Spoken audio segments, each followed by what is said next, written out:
Once again, welcome. This is the second part of real numbers.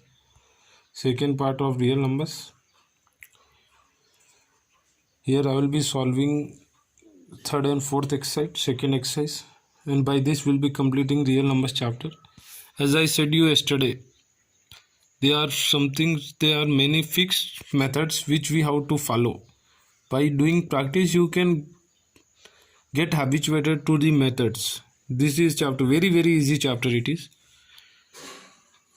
right? ये बहुत आसान chapter है. थोड़े वे है, रास्ते हैं जाने के प्रॉब्लम, वो सेम प्रोसीजर से है लगभग सारे प्रॉब्लम्स. तो एक एक प्रोसीजर को याद रखो, ठीक है ना. पहले बताते हैं एलसीएफ क्या होता है, हाईएस्ट कॉमन फैक्टर, और एलसीएम होता है लीस्ट कॉमन फैक्टर. देखो ये एलसीएम एलसीएम निकालते कैसा है, प्राइम फैक्टराइजेशन से निकालेंगे. 24 और 36 का अगर मुझे एलसीएम निकालना है, एग्जाम्पल दे रहा हूँ. 24 का फैक्टर्स, प्राइम फैक्टर्स लिखने आता है आपको 2 इंटू 2 इंटू 3, मतलब 2 पावर 3 इंटू 3. और 36 का होगा 2 into 3 into 3, 2 power 2 into 3 power 2. देखो एलसीएम क्या होगा, जो कॉमन फैक्टर है उसमें सबसे ज़्यादा बड़े वाले कौन से, ऊपर कितने 2 है 3, और नीचे कितने 2 है 2. तो ज़्यादा कौन से है, 3 है या 2, 3. तो 3 वाले 2 ले लो, 2 पावर 3. और कॉमन फैक्टर कौन सा है, 3 है. अब ज़्यादा 3 कौन सा, ऊपर कितने 3 है 1, नीचे 3 कितने हैं 2. तो नीचे वाले 3 लेंगे, 3 स्क्वायर. एलसीएम में जो बड़ा होता है वो लेना है, और अलग अलग आए वो भी लेना है, वो आगे देखते हैं. ये प्रॉब्लम समझ में आया. उसके बाद क्या होगा, 8 2 इंटू 3, 2 पावर 3 क्या होगा 8, 2 पावर 3 मतलब 2 इंटू 2, 3 स्क्वायर क्या होगा 3 इंटू 3 9, 8 इंटू 9 72. ठीक है. वही अगर अपन बात करते हैं एचसीएफ की, सेम क्वेश्चन में एचसीएफ क्या होगा, जो छोटा है वो लेना है. क्या, जो छोटा होता है वो लेना है, कॉमन छोटा लेना. नाम हाईएस्ट है लेकिन लेना छोटा वाला है, याद रखना है, नाम से कंफ्यूज मत हो जाना. 2 पावर 2 और ऊपर है 24 में आ रहा है 2 पावर 3, नीचे आ रहा है 36 में आ रहा है 2 पावर 2. तो हाईएस्ट 2 पावर 2 लेंगे अपन. और ऊपर आ रहा है 1 3, नीचे आ रहा है 2 3, कौन सा लेंगे 1 3 लेंगे. तो 2 पावर 2 क्या हो गया 4 इंटू 3, एचसीएफ इज 12. ये फिर याद रखना है आपको, फॉर्मूला है LCM into HCF equal to product of 2 numbers. 2 number को मल्टीप्लाई करोगे तो जो प्रोडक्ट आएगा वही वो नंबर के एचसीएफ और एलसीएम मल्टीप्लाइंग करेंगे, जब भी वही नंबर आएगा. एक एग्जांपल ले लेते हैं. देखो द एचसीएफ जो ऊपर लिए थे 24 और 36 का, 24 और 36 का एचसीएफ है 12. Find the LCM. क्या कह रहा है, 24 और 36 का एलसीएम एचसीएफ क्या है 12. Find the LCM. मैंने एलसीएम एक्स ले लिया, एलसीएम क्या ले लिया एक्स, एलसीएम क्या ले लिया एक्स ले लिया.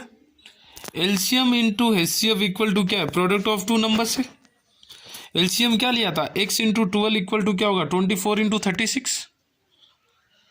समझ में आ रही है. फिर एक्स इक्वल टू क्या होगा 24 इंटू 36 बाई 12. 12 नीचे चले गया, 24 12 में 2 टाइम जाएगा, और ये 12 1 जाएगा. 2 इंटू 36 क्या हो गया 72. क्या हो गया 72. क्या हो गया 72. राइट. अब एक्सरसाइज 1.2 है, एलसीएम और एचसीएफ फाइंड आउट करना है, फिर वेरीफाई करना है LCM into HCF equal to product of 2 numbers. अलग अलग देखो, पहला बिट है 26 और 96. जैसा 26 क्या होगा 2 इंटू 13 प्राइम फैक्टर्स. 91 क्या होगा 7 इंटू 13. अब एचसीएफ देखो जो कॉमन आएगा वही 13 ही आ रहा है. 2 नीचे 2 नहीं है, नीचे 7 है, ऊपर 7 नहीं है, ऊपर 2 है नीचे 2 है. 13 26 में भी 13 है, 91 में भी 13 है. तो एचसीएफ क्या हो गया 13 हो गया. एलसीएम क्या होगा 13, तो 13 एक बार ही आ रहा है, तो एक तो 13 ले लेंगे, और फिर जो अलग अलग होता है वो भी लेना है. 2 भी है और 7 भी है. 2 इंटू 7 इंटू 13, एलसीएम हो गया 182. अब एलसीएम इंटू एचसीएफ मल्टीप्लाई करो, 13 इंटू 182 हो गया 2366. एलसीएम क्या आया है 182, एचसीएफ क्या आया है 13. दोनों मल्टीप्लाई करेंगे तो होगा 2366. वही जो product of numbers, product numbers क्या दिया है 26 और 96. 26 इंटू 96 मल्टीप्लाई करोगे तो भी आएगा 2366. इसका मतलब जो LCM into HCF equal to दोनों multiply product of two numbers, hence proved. ठीक है, आगे चलते हैं। फिर करना है 510, 510 और 92। 510 पहले 92 का फैक्टर्स लिख रहा हूँ, 2 टेबल 46, फिर 2 टेबल 23। 510 का भी फैक्टर लिख रहा हूँ, 2 टेबल 255, 3 टेबल 85, फिर 5 टाइम 17, फिर 17 टाइम 1। अब देखो जो 510 है, 510 के फैक्टर क्या है, 2 है, 3 है, 5 है और 17 है। और जो 92 है उसके फैक्टर्स क्या है, 2 है, 2 है और 23 है। एलसीएम मैंने क्या बोला था, जो हाईएस्ट, अगर कॉमन जो आता है वो हाईएस्ट लेना है। तो देखो ऊपर 1 2 है, नीचे 1 2 है, नीचे कितने 2 है, 2 2 है, तो नीचे वाले 2 2 ले लिए। फिर जो अलग अलग होता है उनको सबको लेना है। 3 ले लिया, 3 है, 5 है, 5 ले लिया, 17 है, 17 है ले लिया, 23 है, 23 ले लिया। पूरा 2 into 2 into 3 into 5 into 17 23 multiply करोगे, आएगा 23460। वही एचसीएफ क्या होता है, हाईएस्ट एचसीएफ, जो एक नंबर जो दोनों में कॉमन है क्या है, केवल 2 है। ऊपर 1 2 है, नीचे 1 2 है। अगर ऊपर और 1 2 होता तो नीचे वाला भी 2 ले लेते, लेकिन ऊपर तो 1 ही 2 है, नीचे 1 ही और नीचे 2 2 है, लेकिन है क्या, केवल एक ही जो कॉमन 2 है। तो एचसीएफ क्या है, 2। देखो ऊपर 3 है, नीचे 3 नहीं है, ऊपर 5 है, नीचे 5 नहीं है। 17 510 का फैक्टर है, 92 का नहीं है। 23 92 का है, 510 का नहीं है, लेकिन कॉमन फैक्टर क्या है, 2 ही है, हाईएस्ट। ओके ना, हाईएस्ट कॉमन फैक्टर। उसके बाद फिर से वेरीफाई करना है, LCM into HCF equal to product of two numbers. LCM into HCF क्या होगा, एलसीएम क्या है, 4323460 इंटू एचसीएफ क्या है, 2। प्रोडक्ट ऑफ नंबर क्या है, 510 इंटू 92। दोनों मल्टीप्लाई करेंगे, 46920 इक्वल टू 46920 आएगा। ठीक है ना। अब देखो अगला थर्ड क्वेश्चन पे चलते हैं। 3 नंबर दिए हुए, इन तीनों का एलसीएम और एचसीएफ निकालना है बाय प्राइम फैक्टराइजेशन मेथड। 12 15 और 21। 12 का फैक्टर 2 टेबल 6 है, फिर 6 3, ये 12 का फैक्टर क्या है, 2 इंटू 2 इंटू 3। 15 का फैक्टर क्या होगा, 3 इंटू 5। 21 का फैक्टर क्या होगा, 3 इंटू 7। अब देखो ये फैक्टर्स लिखने के बाद मुझे एलसीएम निकालना है। जो सेम आ रहा है वो एक ही बार लेना है। इधर 12 का एक बार 3, 15 का एक बार 3, 21 का एक बार 3, तो एक ही बार 3 ले लूंगा। फिर ऊपर 12 का क्या हो रहा है, 2 इंटू 2 क्या हो रहा है, 4, वो भी लेना है। जो अलग अलग होगा वो भी लेना है। और 15 का क्या है, 5, वो भी लेना है। 21 का क्या है, 7, वो भी लेना है। तो 4 इंटू 3 12, 5 इंटू 7 35, हो गया 420। और एचसीएफ देखो हाईएस्ट किस में जा रहे हैं, 12 15 और 21 कौन से है, 3 है। ऊपर 12 में 3 है, 15 में 3 है, 21 में 3 है, तो 3। ठीक है। अब देखो 17 23 और 29 है, ये तीनों प्राइम नंबर है। प्राइम नंबर क्या होता है, जो नंबर खुद की टेबल में और 1 में जाता है। तो 17 टेबल 17 में जाएगा 1 जा, 23 भी जाएगा 23 1 जा, 29 जाएगा 29 1 जा। तो देखो इनमें कॉमन क्या आ रहा है, केवल 1 है। तो इनका एचसीएफ, और जो भी प्राइम नंबर्स होते हैं उनका एचसीएफ 1 ही होता है, याद रख लो। और एलसीएम क्या होगा, 17 इंटू 23 इंटू 19, 11 33 9, 11 33 9। आई बात समझ में। चलो आगे चलते हैं। थर्ड बीट है, find the LCM and HCF of 8 9 and 25। 8 के फैक्टर्स 2 2 2 लिख दिया। 9 के फैक्टर 3 इंटू 3, 25 के फैक्टर 5 इंटू 5। अब देखो एचसीएफ केवल 1 नहीं होगा, कोई कुछ भी कॉमन नहीं है। 1 तो सब में ही जाते हैं, सब नंबर 1 में जाता है। और एलसीएम क्या होगा, सब अलग अलग लिखना। ऊपर 2 3 2 है तो 2 पावर 3 लिख दिया। नीचे वाले में कितने 3 2 है तो 3 पावर 2 9 हो गया। 25 का क्या 5 पावर 2 25, पूरा मल्टीप्लाई करेंगे 8 इंटू 9 इंटू 25 आएगा 1800। ठीक है। देखो फोर्थ क्वेश्चन क्या कह रहा है, एचसीएफ ब्रैकेट के अंदर 306 और 657। एचसीएफ 2 नंबर दिए हुए हैं, 306 और 657। उसका एचसीएफ है 9। और मुझे क्या करना है, एलसीएम ऑफ 306 और 657 का HCF find out, LCM find out करना है। अपने को पता है एलसीएम इंटू एचसीएफ क्या होगा, product of two numbers. LCM into 9, HCF 9 दिया हुआ इक्वल टू 2 नंबर्स क्या है, 306 इंटू 657। इधर 9 एलसीएम से मल्टीप्लाई हो रहा है, आरएचएस में जाएगा तो क्या होगा, डिवीजन। एलसीएम क्या होगा, 306 इंटू 657/9, 9 टेबल 1 जा 306, 34 टाइम जाएगा, तो 34 इंटू 657 मल्टीप्लाई कर लो, 2233 8, एलसीएम क्या आ गया, 2233 8। ठीक है, देखो अगला क्वेश्चन देखो क्या कह रहा है, क्या 6 पावर n कभी 0 से खत्म हो सकता है, n कुछ भी लगाए तो। आप सोचो n 1 लगाओ तो 6 पावर 1 क्या होगा, 6 ही होगा, 0 तो नहीं आ रहा है। 6 पावर 2 लगाओ क्या होगा, 36, फिर से 6 आ रहा है लेकिन 0 तो नहीं आ रहा है। 6 पावर 3 लगाओ 216 होगा, फिर से क्या आ रहा है, 6, 0 तो नहीं आ रहा है। एक चीज़ याद रखो, कोई भी नंबर का प्रोडक्ट 0 ख़त्म होने के लिए उसके फैक्टर्स होना चाहिए 2 और 5, 2 इंटू 5, फैक्टर्स क्या होना चाहिए, 2 इंटू 5। अब देखो 6 पावर n है, 6 का फैक्टर लिख दिया मैं 2 इंटू 3 होल पावर n लिख दिया। 6 पावर n है तो क्या है, 2 इंटू 3 होल पावर n। तो अब क्या होगा, 2 इंटू 3 होल पावर n। अब देखो 2 इंटू फैक्टर्स 2 और 3 आ रहा है, 2 और 5 नहीं आ रहा है, तो 6 power n can not end with digit 0 for any number n because इस prime factor does not contain 2 into 5। अगर प्राइम फैक्टर्स किए किसी के नंबर के 2 एंड 5 एक पेयर आना है, अगर वो पेयर आया जब भी वो नंबर कोई n की वैल्यू के लिए 0 से ख़त्म हो सकता है, 0 से ख़त्म हो सकता है। देखो नेक्स्ट क्वेश्चन क्या कह रहा है, सोनिया टेक्स 18 मिनट्स। सोनिया और रवि दो है, वो एक सर्किल राउंड कर रहे हैं। सोनिया एक सर्किल करने के लिए 18 मिनट्स लेती है और रवि लेता है 12 मिनट्स।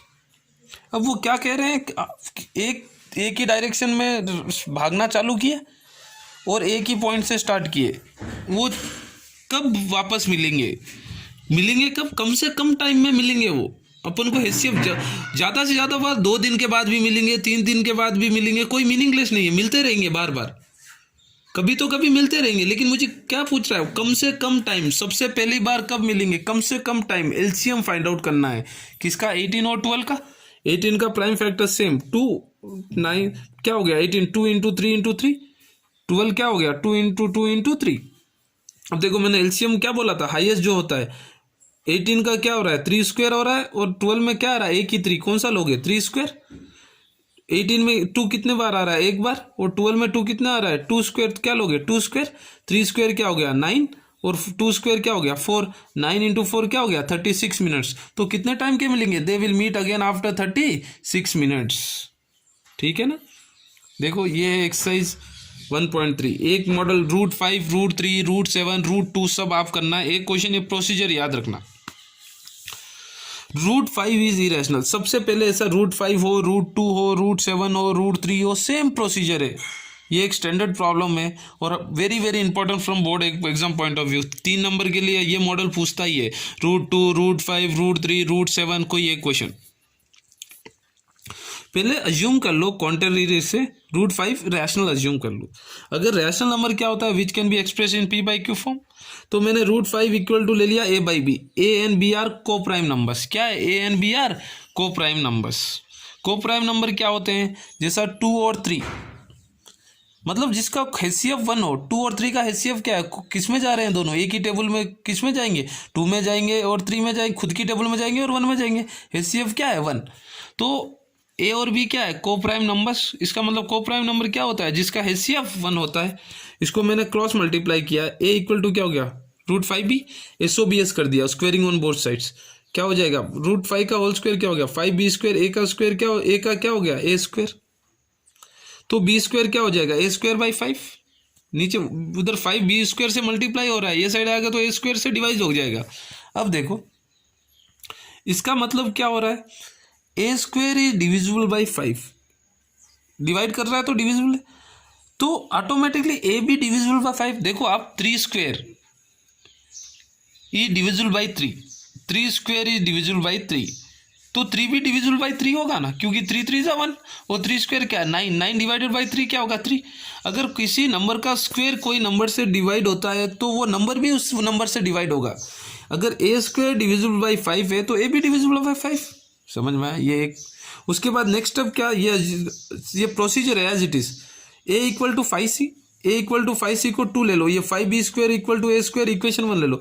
एक फिर इक्वेशन 1 में इक्वेशन 2 लगाओ, ए के जगह क्या लगाओगे 5c, ए के जगह क्या लगाओगे 5c। तो ये क्या हो गया 5b² equal to 5c², 5b² equal to क्या हो गया 25c², 5c का होल स्क्वायर क्या हो गया 25c², 5 1 जा 5 जा कैंसिल हो गया, b² इक्वल टू क्या होगा 5c², 5 इधर c² से मल्टीप्लाई करेगा, b² को क्या करेगा डिवाइड करेगा। तो अब b² इज डिविजिबल बाई 5, तो b is also divisible by 5। अपन ने क्या लिया था, a और b को प्राइम, को प्राइम मतलब उनका केवल कॉमन फैक्टर क्या होना है 1 होना है, लेकिन इधर कॉमन फैक्टर 1 के अलावा 5 भी आ गया। इसका मतलब अपन ने क्या अज्यूम किया था स्टार्टिंग में, √5 क्या है रैशनल है, लेकिन जो अपन ने अज्यूम किया था वो क्या हो गया कॉन्ट्रडिक्शन, मतलब वो गलत हो गया। देयरफॉर √5 भी क्या हो गया इरेशनल। सेम यही प्रोसीजर है, अगर √3 होता तो आप क्या लगाते ए के जगह 3c लगाते, इक्वेशन 2 क्या लगाते ए के जगह 3c, √2 होता तो ए के जगह क्या लगाते 2c, ओके ना। √7 होता तो क्या ए के जगह 7c। सेम प्रोसीजर है, √2 √5 तो मैंने बता दिया, √3 √7 कर लेना, ठीक है ना। चलो आगे चलते हैं।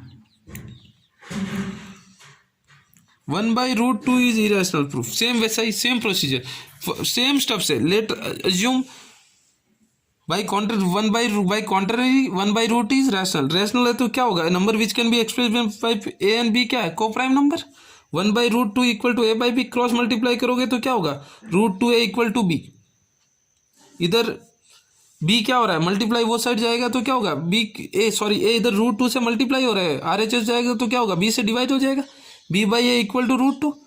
ये क्या b/a, b और एक क्या है कोई इंटीजर्स है को प्राइम नंबर से, तो ये p/q फॉर्म में ही दिख रहा है ना, p/q फॉर्म जैसा, p के जगह b और q के जगह a, इसका मतलब ये क्या हो गया रैशनल। और √2 क्या है इरेशनल, √2 इरेशनल है, जैसा मैंने √5 किया था आप √2 करोगे। तो रैशनल और इरेशनल कभी इक्वल नहीं हो सकते, therefore rational can never be equal to irrational, therefore by contradiction 1/2 is irrational, ठीक है ना। वो सिंपल सिस्टम है भाई लोग।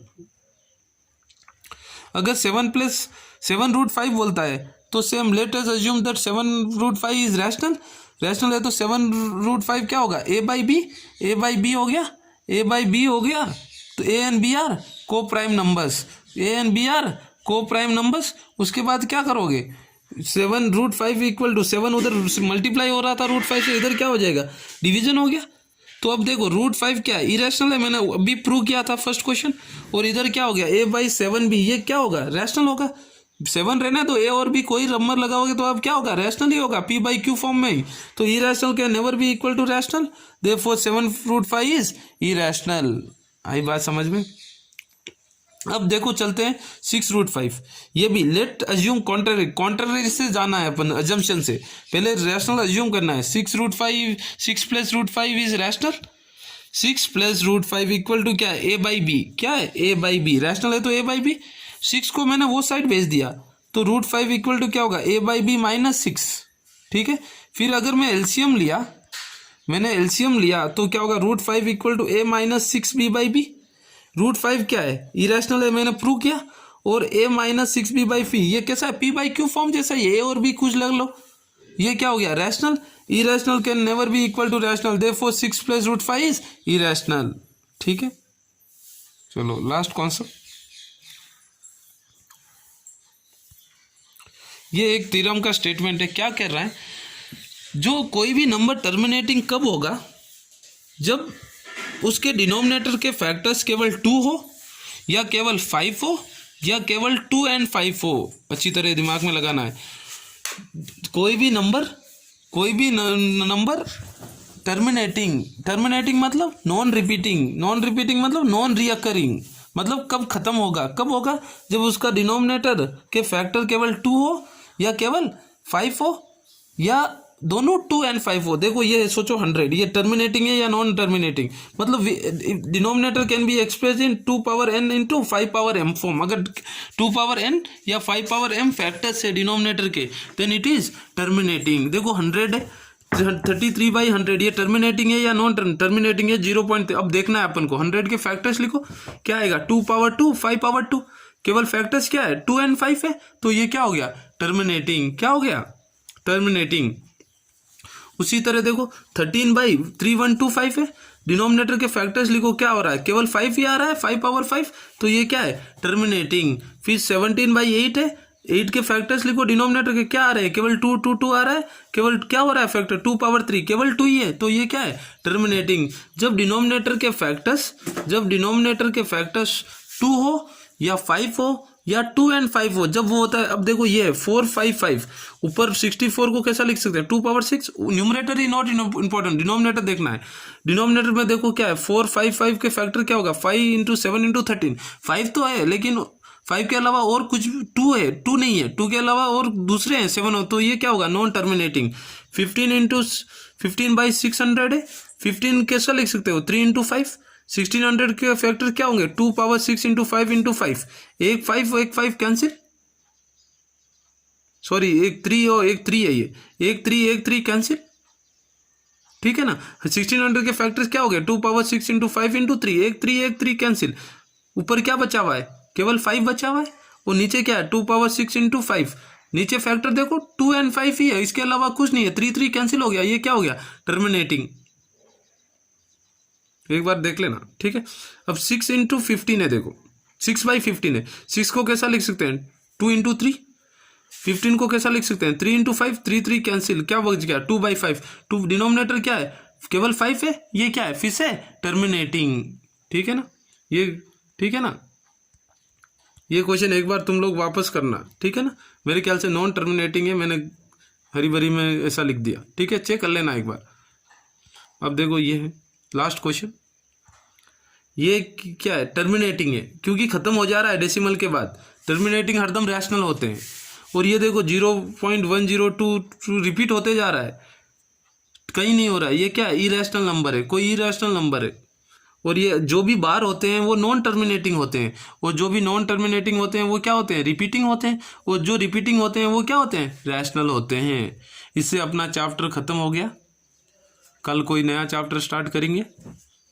कोई डाउट है तो पूछ सकते हो आप कोई भी मुझे इंडिविजुअली, ठीक है। बाय, गॉड ब्लेस यू, आराम से पढ़ना।